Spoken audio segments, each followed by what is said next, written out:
Assalamualaikum warahmatullahi wabarakatuh. Kembali, saya Hersy Arif. Senang sekali bisa menjumpai Anda semua.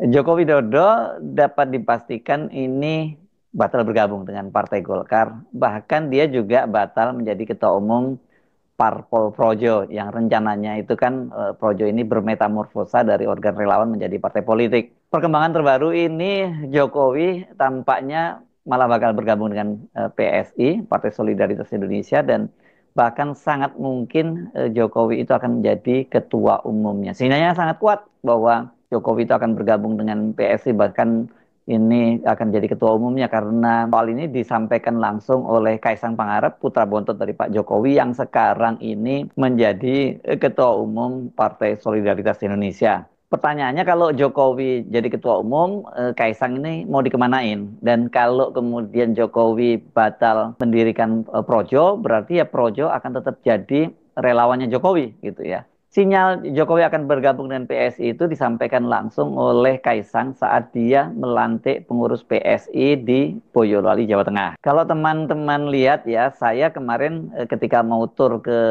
Jawa Tengah, saya memberikan satu instruksi khusus kepada teman-teman DPP, DPW maupun DPD, yaitu memakai pakaian putih dan hitam. Itu ketika dia menyampaikan sambutannya untuk pada saat penyerahan surat keputusan pengurus baru 22 DPC se-Kabupaten Boyolali di sebuah restoran di Boyolali hari Kamis tanggal 10 April 2025. Kaisang kemudian bertanya kepada para pengurus dan kader partai berlambang mawar itu, dan tahu nggak kenapa? Kira-kira aja, ada sedikit clue. Biasanya ada satu orang, satu tokoh yang suka banget menggunakan pakaian putih dan hitam.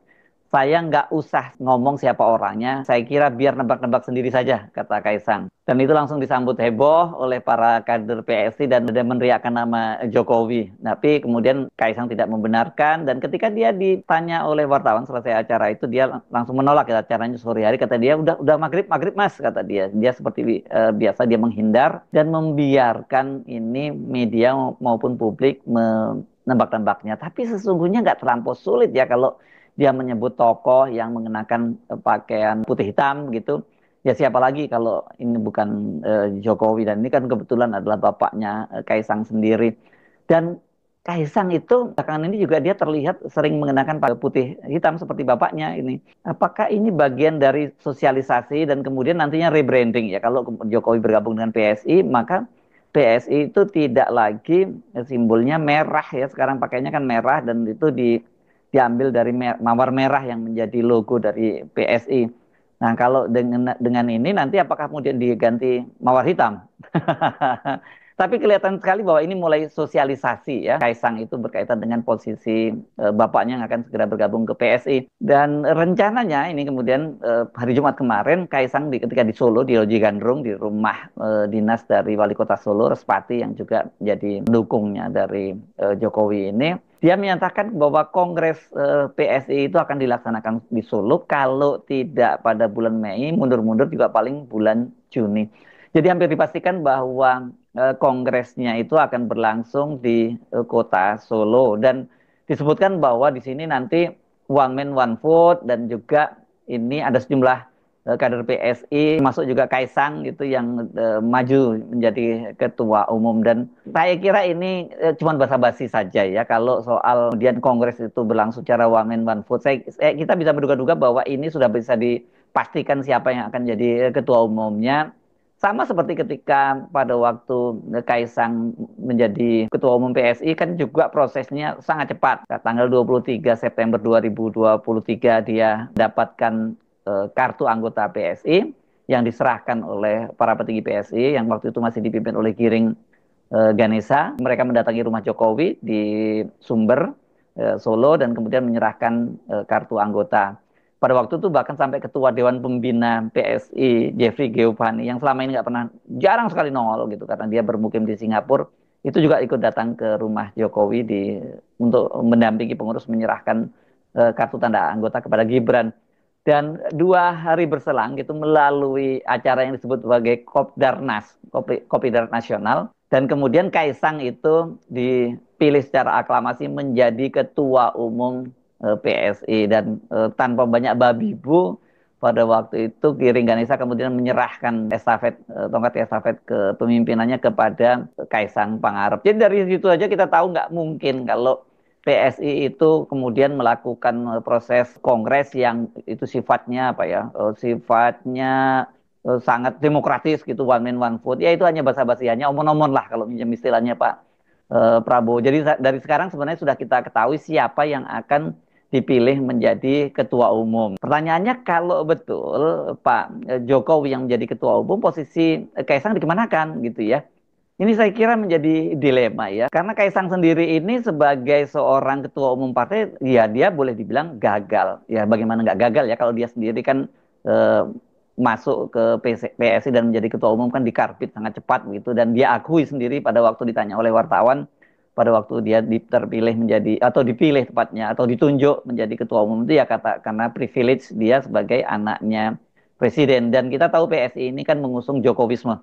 Jadi ini kalau dalam bahasa daerah Jawa disebutnya sebagai penjagesang derek Jokowi. Jadi apapun maunya Jokowi ya itu dia pasti ikut aja gitu. Jadi makanya itu kemudian saya termasuk yang meragukan bahwa akan ada kongres yang serius one man one vote dan kemudian ada banyak tokoh karena tokoh-tokoh lain misalnya PSI Istana Bagus Oka dan sebagainya disebutkan akan maju. Ya ini kita boleh bilang sebutannya gimmick saja lah ya. Jangan terlalu dianggap serius bahwa mereka akan berkongres. Nah, kembali lagi, kalau memang betul Pak Jokowi yang jadi ketua umum itu mau dikemanakan gitu, Kaisang. Karena posisinya masa iya sih bapaknya menjadi ketua umum dan kemudian Kaisang menjadi ketua harian misalnya, skenario yang paling mungkin seperti itu. Kenapa kok tidak Kaisangnya saja yang misalnya menjadi ketua umum dan kemudian Pak Jokowi yang menjadi ketua Dewan Pembina? Pola semacam ini kan sebenarnya bisa juga ditempuh. Jadi mungkin skenario-skenario itu yang akan dipilih. Tetapi sebagai ketua umum kita tahu ya nggak bisa diandalkan Kaisang itu. Pada waktu bapaknya masih menjadi presiden ya, dan kemudian semuanya dibantu ya, dibantu secara finansialnya. Ini karena anggaran kampanyenya sangat besar dan kemudian juga alat peraganya pada waktu itu dia dibantu oleh aparat kepolisian sampai di daerah-daerah sehingga banyak sekali ini di satu daerah yang tidak ada pengurusnya itu ada baliho-baliho dan ada atribut kampanye dari PSI. Saya ini hanya mengutip pernyataan dari tokoh PDIP Media Panjaitan yang dia mengaku terkejut ketika dia berkampanye pada pemilu legislatif tahun 2024 kemarin. Malam harinya itu dia belum atau sore harinya belum melihat ada atribut dari PSI, tiba-tiba bangun pagi dia udah melihat banyak sekali atribut PSI di situ, padahal dia tahu tidak ada kadernya. Ya begitulah cara-caranya. Dengan cara seperti itu saja, ya, dan kemudian jelas di KPU dibantu, kan kita ingat ya bagaimana kemudian waktu itu ada akrobat-akrobat suara yang masuk pada penghitungan suara di KPU. Jadi all out, tapi hanya saja kita ikon diributkan banyak pengamat dan juga partai lain beributkannya. Akhirnya PSI batal itu masuk ke parlemen karena tidak bisa lolos parliamentary threshold. Apalagi sekarang bapaknya sudah tidak lagi jadi presiden. Dan kalau Kaisang yang masih menjadi ketua umum, ya apa daya tariknya? Dan kedua, kan kalau dengan kemudian diubah citranya ini, brandingnya menjadi hitam putih, ini Pak yang disasar adalah pemilihnya Pak Jokowi, bukan pemilihnya Kaisang dan kawan-kawan. Karena PSI ini kan sebenarnya citranya sebagai citra anak-anak muda, perkotaan, banyak yang sekolahnya dari luar negeri dan sebagainya. Yang itu juga menjelaskan mengapa kemudian pemilih Jokowi tidak bisa dikonversi menjadi pemilih dari PSI. Karena memang tidak nyambung. Jadi kemungkinan besar kalau kemudian di rebranding ini bukan merah lagi identity color-nya, tapi kemudian jadi hitam putih, yang paling pas tentu saja yang menjadi ketua umumnya adalah Joko Widodo. Nah, kalau Joko Widodo yang jadi ketua umumnya, itu diharapkan tentu saja dia bisa menggarap segmen-segmen dari pemilih Pak Jokowi pada Pilpres lalu itu masih masih mendukung dia gitu ya, pada masih mendukung Pak Jokowi, masih ngikutin arahan Pak Jokowi maksud saya. Pertanyaannya kalau Pak Jokowi yang menjadi ketua umum apa targetnya? Apakah kemudian Pak Jokowi ingin mengulang kembali, dia menghidupkan kembali ide 3 periode? Ini banyak spekulasi-spekulasi semacam itu ya. Tapi yang jelas bahwa kalau Jokowi yang menjadi ketua umum partainya ada kemungkinan besar ya untuk lolos parlemen threshold itu sangat besar. Tetapi kan kita tahu juga sekarang ini berdasarkan aturan Mahkamah Konstitusi untuk mengusung calon presiden dan wakil presiden, partai politik itu kan parliamentary threshold-nya sudah diturunkan oleh Mahkamah Konstitusi. Cuman belum DPR belum menyepakati berapa persen. Tapi yang jelas tidak seperti sebelumnya yang sampai 20% parliamentary threshold yang sehingga kemudian memaksa partai-partai untuk berkoalisi. Jadi kalau targetnya untuk mengusung Gibran menjadi calon presiden, saya kira PSI cukup aman dengan Pak Jokowi hanya menjadi ketua umumnya saja. Jadi ini yang kita tunggu-tunggu soal pada bulan Mei dan Juni nanti ya. Pertanyaannya kalau begitu, bagaimana dengan Projo? Projo ini kan tadinya juga akan bermetamorfose menjadi partai politik. Pada waktu itu rencananya juga kongresnya di Solo pada bulan Desember tahun 2024. Tapi ternyata kemudian itu batal. Ini kelihatannya ada kaitannya dengan ribut-ribut judol ya ketika sejumlah pegawai di kantor Komdiji itu kemudian ditangkap karena judol dan ini kan kemudian banyak yang mengkaitkan judol itu dengan Budi Aristiadi ketika dia masih menjadi Menkominfo karena peristiwa ini kan terjadi ketika dia menjadi Menkominfo dan banyak yang mendesak agar polisi sebenarnya segera menetapkan juga Budi Aristiadi sebagai tersangka. Tapi sampai sekarang ternyata kasusnya itu tidak tampaknya kalau soal dengan Budi Ari tidak ada kelanjutannya kasusnya. Ini jelas kemungkinan besar ada negosiasi politik begitu. Tapi memang dengan citra semacam itu sangat berat kalau kemudian dipaksakan Projo itu menjadi partai politik.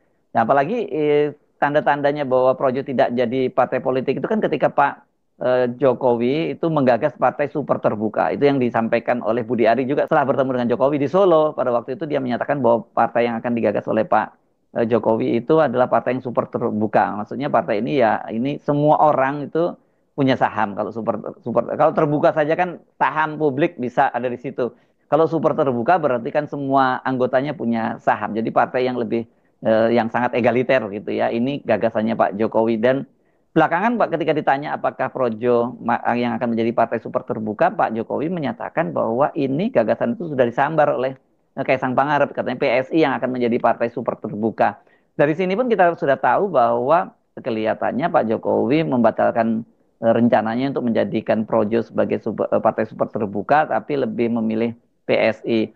Ya PSI ini kan secara infrastruktur dia sudah lebih siap ketimbangkan Projo. Kalau Projo ini kan bagaimanapun meskipun dia punya perwakilan di berbagai daerah di Indonesia, tapi tentu tidak seperti partai politik karena PSI kan misalnya setidaknya sudah lulus verifikasi parpol yang dilakukan oleh KPU. Meskipun kita tahu itu pasti bantuan dari KPU juga banyak sekali. Kalau KPU menerapkan syarat yang betul-betul tegas terhadap aturan keberadaan KPU, dipastikan PSI juga tidak akan lolos. Karena apa? Karena PSI ini fenomena partainya partai perkotaan. Jadi dari sini kita bisa mulai dapat gambaran seperti apa nantinya PSI. Dengan begitu kita tahu bahwa Jokowi masih belum melepaskan ambisinya untuk terus cawe-cawe di kekuasaan. Karena dia pasti melihat apa yang dilakukan oleh Ibu Megawati dengan Partai Demokrasi Indonesia Perjuangan dan Pak SBY yang menjadi Ketua Majelis Tinggi Partai Demokrat. Tergantung dia mau pilih mana polanya, milih Ibu Megawati yang langsung menjadi Ketua Umum Parpol atau seperti Pak SBY yang menjadi Ketua Majelis Tinggi atau sebagai Ketua Dewan Pembina, seperti itulah ya. Yang jelas ini Jokowi akan bergabung dengan partai politik. Nah kalau seperti itu, ini juga bisa menjadi sinyal bahwa ya mereka ini akan berpisah jalan, betul, Pak Jokowi dengan Pak Prabowo itu akan berpisah jalan karena sekarang ini sudah tanda-tandanya sudah terlihat bahwa Pak Prabowo sudah mulai meninggalkan Pak Jokowi. Kalau toh tidak dalam waktu cepat, saya memperkirakan seperti berkali-kali saya sampaikan, dipastikan pada tahun 2029 mereka akan berpisah jalan. Kenapa? Karena Gerindra kan sudah memutuskan dalam kongres luar biasanya mengusung Pak Prabowo kembali menjadi presiden pada Pilpres 2029. Dan juga Gibran ini kan ingin dia, bukan Gibrannya, saya kira Pak Jokowi juga ingin agar Gibran dipastikan maju pada Pilpres 2029. Ya jadi kalau Pak Prabowo mau maju, dimandatkan maju oleh Partai Gerindra, dan kemudian Pak Jokowi memaksakan Gibran menjadi calon presiden juga, ya mereka pasti akan berpisah jalan, bahkan akan berhadapan-hadapan. Dan ini bisa kita lihat pertemuan Pak Prabowo dengan Ibu Megawati kemarin itu merupakan sinyal embrio awal untuk berkoalisi pada Pilpres tahun 2029. Karena sekarang ini kan PDIP kendati dia menyatakan mendukung pemerintahan, tetapi mereka tetap ada di luar pemerintahan. Jadi ya ini memang secara sunatullah dipastikan bahwa Pak Prabowo dan Pak Jokowi itu akan berpisah jalan. Pertanyaannya kemudian bukannya tidak mungkin kalau kemudian Gibran masih terus dicalonkan lagi menjadi wakil presidennya berpasangan dengan Pak Prabowo. Saya kira opsi ini opsi yang betul-betul akan diambil kalau opsi untuk menjadi calon presiden nggak mungkin terjadi ya.